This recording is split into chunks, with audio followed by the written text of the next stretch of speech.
এই নয়নকে থামাবে সাধ্য নেই কারণ। ভিক্ষা চাই না, শুধু দোয়া ভিক্ষা চাই।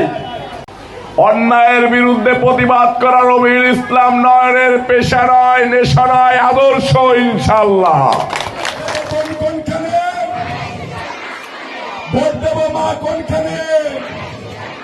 দিল্লি নয় মানে ভারত নয়, পিন্ডি নয় মানে পাকিস্তান নয়, সবার আগে আমার এই মাতৃভূমি, আমার এই বাংলাদেশ, এই বাংলাদেশকে আমাদেরকে এগিয়ে নিয়ে যেতে হবে।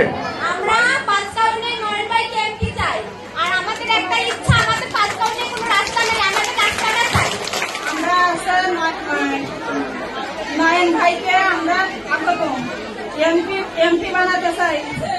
এই স্বৈরাচার খুনি হাসিনা এইভাবে যে একটা মানুষের প্রতি নির্যাতন করতে পারে, এইভাবে যে একটা মানুষের প্রতি এত অত্যাচার করতে পারে, আমরা না দেখলে বুঝতে পারতাম না। তাই আমরা আপনাকে কথা দিচ্ছি, এই রবিউল ইসলাম নয়ন ভাইকে আমরা এমপি বানাবো, যেভাবে হোক না কেন। আমরা নারীরা একতা হয়ে, আমরা নারীরা এই দুই আসলে প্রয়োজন ঐক্যবদ্ধ হবে, রাস্তায় নামবো, ঘরে ঘরে দুয়ারে দুয়ারে পৌঁছাবো। রবিউল ইসলাম নয়ন ভাইয়ের মার্কা ধানের শীষ মার্কা। কান্ডারি মানবতার ফেরিওয়ালা রবিউল ইসলাম নয়ন ভাই, আমি তার জন্য সর্বোচ্চ সবসময় চেষ্টা করছি। রবিউল ইসলাম ভাইকে যেন সামনে আমরা সবাই এমপি হিসাবে দেখতে পারি। যেমন আমার স্বামীও জহির রায়হান, সেও এরকম নির্যাতিত ছিল। সে ভাত খাইতো, আমি উঠানে যে পাহারা দিতাম, আমার ভিতরে একটা ভয় ছিল। আমি এখন ভয় করি না, কারণ বিএনপি আমার সাথে আছে। আমাদের একটাই স্লোগান, মানবিক নেতা নয়ন ভাইয়া, আপনাকে আমরা এমপি হিসেবে দেখতে চাই। আমাদের সন্তান নয়ন ভাই, আমরা আপনাকে এমপি হিসেবে দেখতে চাই। তাই আমার একটাই কথা যে আমরা সবাই নয়ন ভাইকে চাই, আমাদের এমপি হিসেবে চাই, আমাদের বন্ধু হিসেবে চাই, আমাদের সন্তান হিসেবে চাই, আমাদের ভাই হিসেবে চাই।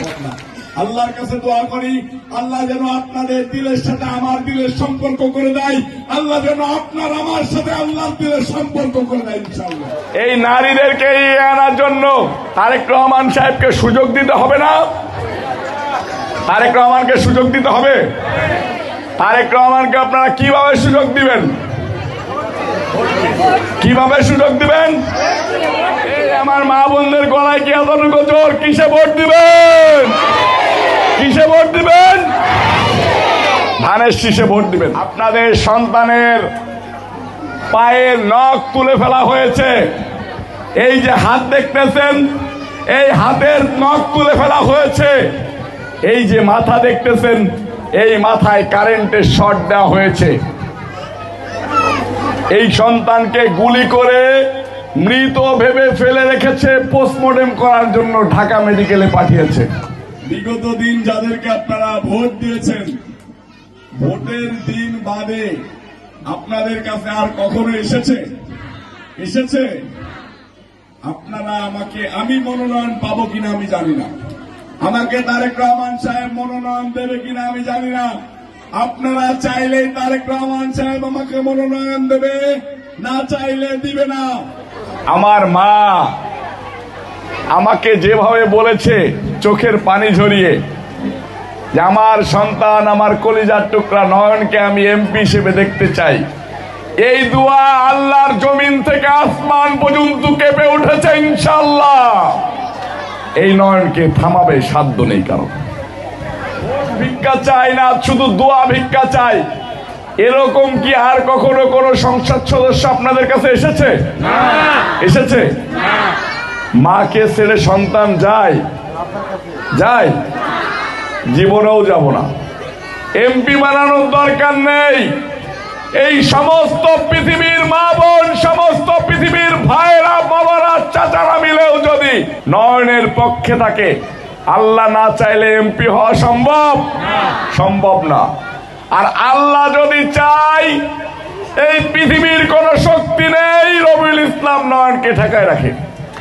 আমি আল্লাহর উপরে ভরসা রেখে চলতে চাই, শুধু মা বোনের দোয়া নিয়ে রাস্তায় বের হতে চাই, যাতে যদি আবার অন্যায়ের বিরুদ্ধে প্রতিবাদ করতে গিয়ে গুলিবিদ্ধ হই, আমার ওই মায়েরা আমাকে আঁচলের নিচে নিয়ে ছায়া দেয়, আমার বোনেরা যেন আমাকে হসপিটালে নিয়ে রক্তদান করে। অন্যায়ের বিরুদ্ধে প্রতিবাদ করা রবিউল ইসলাম নয়নের পেশা নয়, নেশা নয়, আদর্শ ইনশাআল্লাহ। আপনারা আমার মা, আপনারা আমার বোন, আমাকে ছেড়ে যাবেন না কে কে? একটু হাত তুলে বলেন তো। আমাকে ছেড়ে যাবেন না কে কে? আমি আপনাদের এই ভালোবাসা নিয়ে জীবন কাটাইতে চাই। আপনার একটা ভোট আমাকে সংসদে পাঠাইতে পারে।